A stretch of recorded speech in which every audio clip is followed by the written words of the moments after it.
in this era, when we hear terms like superhero fatigue thrown around quite a bit, I mean, this article from Variety says the solution is just to make better movies than The Flash, but that's not really helping studios out who would look at this and be like, well, what does that mean to make a better movie? And I think, honestly, the solution is simply just to respect what the fans like. I mean, we looking at this now from One Piece, it has a 96% score on Rotten Tomatoes amongst audiences. Now, keep in mind, these early reviews are probably people who are more familiar with One Piece, like fans of the manga and the anime. So they wanted to tune in for the live action version to see how that would hold up. And for the most part, it seems like they actually liked it.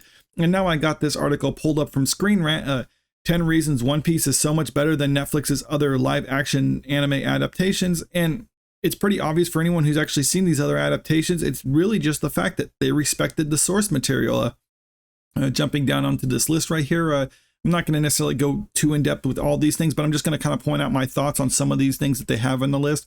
So One Piece creator Ishiro Oda was involved in the live action. And that's not like involved as in like some other cases where they might just consult them. They'll say they consulted the original creator, but that doesn't necessarily mean anything. I mean, like you could say like, hey, should we do this? And the original creator says no. And the studio's like, okay, but we're going to do it anyway. Yeah, we consulted them about it. I mean, so you see, it doesn't really mean anything. And other times it's literally just like, yeah, we'll give you an executive producer credit and a check if you let us do this, or let us say that we consulted you. And they'll be like, yeah, fine, whatever. And that doesn't help either. So it really is just a matter of like how involved was the original creator. And in this case, they actually were pretty involved. And that's why we also have these other things. They're faithful to the manga. That also goes down to having the creator involved with it. It's not afraid to be an anime adaptation. Yeah, this also reminds me of superhero movies back in like, let's say the early 2000s, when you got something like X-Men coming out where they were too afraid to actually give them their costumes or whatever. I mean, even though the movie was successful, I think it would have been better if they actually made them look how they did in the comic book and on the cartoon and stuff like that. But no, they thought like that wouldn't look good in live action, so they tried to change it. But now we're seeing that no, audiences will accept even the goofy premise of it, even though it is live action. Because when people would think live action, a lot of the times they're trying to, at least the studios are trying to say like, we need to make this look like, I don't know, maybe more dark or gritty or more, I mean, realistic, but this isn't supposed to be a realistic thing. It's supposed to be kind of goofy and cartoony. And I think it actually works better when they're trying to lean into that. And that's why we also saw some successful things like in the early phases of the MCU, when you get like Captain America wearing the stars and stripes in the first Avengers and stuff like that. I mean, like 20 years ago, we would have never seen something like that because it'd been like, that looks too goofy in live action or whatever. But no, it can work if done right. And I think now we're seeing audiences are willing to accept such a thing. The characters are perfectly cast. Again, that comes down to Oda's input on the casting, because not only was he involved with the story and developing like the adaptation, but also with the casting process. Budget was seen on screen. Yes, you actually gave it the budget and respect it deserved for something like this. They don't just trying to make it cheap or whatever. They actually wanted to treat this with how they should be treating it. Did not try to reinvent the wheel. No. And that comes down to the writers having a bit of humility about them and being like, this is a beloved franchise and a beloved IP for a reason. People like it for how it is. So don't try to use it as a springboard to tell your own stories or whatever.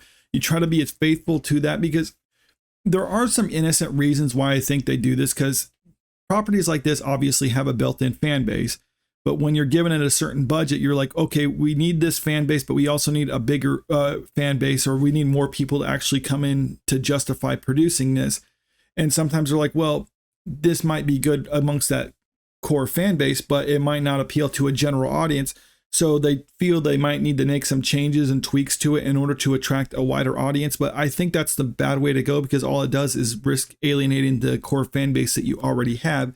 Instead, if you try to appease them, then I think they're going to be more inclined to actually bring in more people. Or if that core fan base comes out after watching it and says like, oh, this is really good, then you might get people who are like, oh, I didn't know about this, but even the fans of this like it, so maybe I'll check it out. And I think we're seeing that with One Piece right now. You appease the original fans without trying to change it, or trying to basically put the cart before the horse by saying we need to make it for general audiences. You make it for the fans, and then the general audiences will come as a result of that. The essence of the character recap, that had the right pacing, didn't overlook the fighting scene. So yeah, it was treated major release. So this is really goal I think a lot of studios should take from this, and we've seen this in recent past too amongst other properties. I mean, look at Sonic, what happened with that, 93% with audiences. So I mean, pretty popular amongst audiences. As a result, it was so successful, it got a sequel, and I think they're getting a third one as well. And look what they did. The director actually listened to the fans. I mean, a lot of times we've seen directors actually attack fans when they're getting backlash on certain things like character design, but the director humbled himself and be like, you know what, we should listen to the fans first and foremost. They did these redesigns and it paid off for them, and people actually enjoyed the property. The Last of Us was another popular show. I mean, and granted, this is a little bit easier to adapt for the screen because of the way that the format of it kind of lend itself to that. I'm talking about the game, but even then, they were mostly faithful to the source material, and that's kind of paved the way for its success. And then we have Super Mario Brothers movie, 95%, made over $1 billion globally. And what happened? Oh, they were respectful to the fans of the source material and basically made this as a movie for the fans. Some people were saying this might not have as much mass appeal, but this had a big enough audience already built in. So they figured we don't need to make it for the general public. We just need to make it for the fans, and that'll be successful. And we saw it paid off. So maybe what we're seeing now with these video game adaptations, and now with anime from One Piece, that this should be the model that studios should actually use. Just same with even comic book movies, that from the original point of this video, that just respect the source material, try to be as faithful as you can with the adaptation, and listen to the fans. And I think you're going to see more success from these studios with the projects like these in the future, even if it does seem like it's something that can't be adapted. But let me know what you think about all this in the comment section below. And if you like this video, make sure you click the like button, share the video, and subscribe to the channel if you want to stay up to date with the latest news. Thank you.